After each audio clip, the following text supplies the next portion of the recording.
Welcome to the Transform Your Wedding podcast, a how-to guide for taking your wedding to a whole new level. Here's your host, Marie Kubin from Rent My Wedding.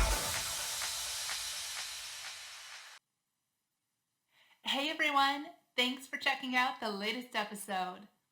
This one is all about how to hire a lighting vendor. I'll share 5 things that you need to think about before you sign that contract. So let's jump right in.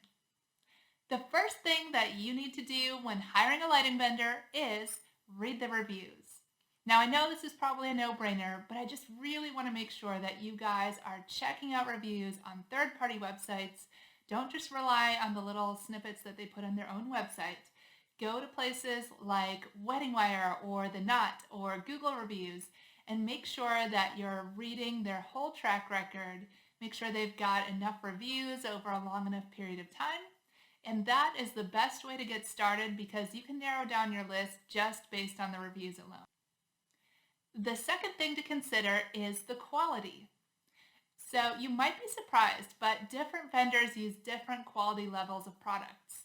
So you want to make sure that your vendor is using professional grade lighting. This means well-respected brands like Chauvet or American DJ. Those are tried and true, they're reliable, and you can rest easy as long as you're using those professional quality lights. Some vendors go for kind of the cheap knockoffs, which you can get on eBay or Amazon, and the problem is that those lights just aren't reliable.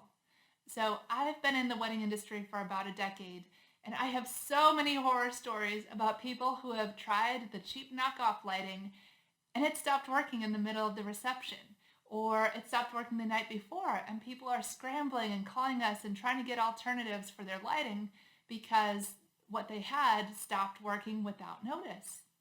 So don't put yourself in that situation. You want to make sure you've got the peace of mind. So make sure you're using the professional quality lights. And if a vendor doesn't want to tell you the brand or the lights don't have a brand on them, that's a huge red flag. So you want to steer away from anyone that's not using the name brand lighting. The third thing to think about is the quantity. So a lot of vendors will give you the pricing for the whole wedding.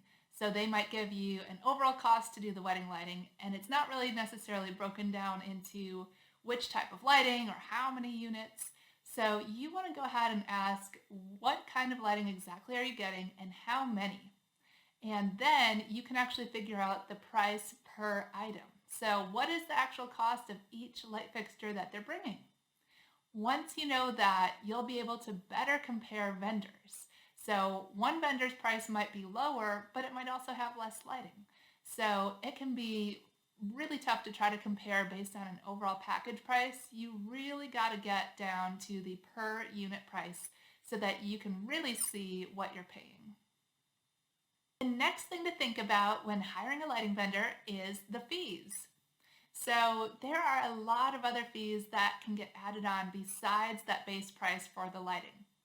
You want to make sure that you ask all the questions and really read your contract so you know what fees you'll have to pay. One of the really common things is a security deposit. So you want to ask whether it's refundable and what are the terms of that. So if you need to change your plans or reduce the quantity, you want to make sure you can get that security deposit back or figure out what's going to happen when you do need to make changes. Another common fee is the setup fee and the teardown fee. Now, not only are there fees for that, but they can also change depending on when you're actually having them come to the location.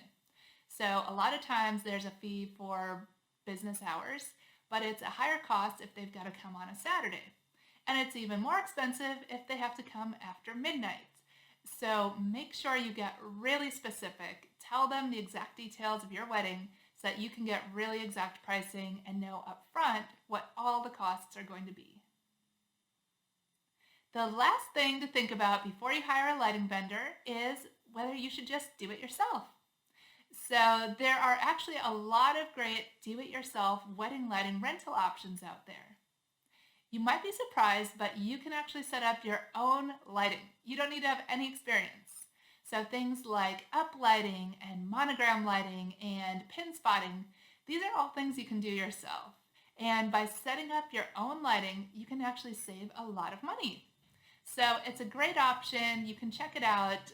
Just do a Google search for do-it-yourself wedding rentals, and you'll see some great options. If you want to use our company, for example, Rent My Wedding, the way it works is you just order on the website.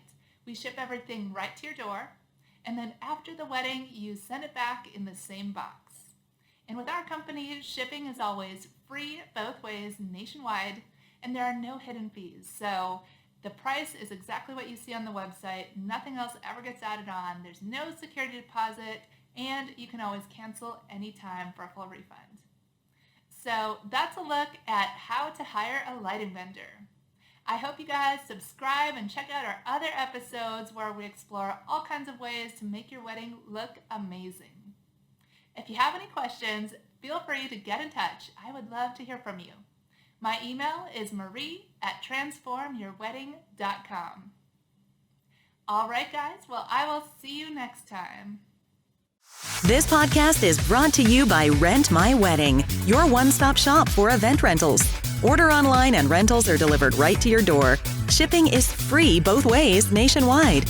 Rent lighting, backdrops, photo booths, and more. With the most 5-star reviews in the industry, Rent My Wedding makes rentals easy and affordable. Book your rentals today at www.rentmywedding.com.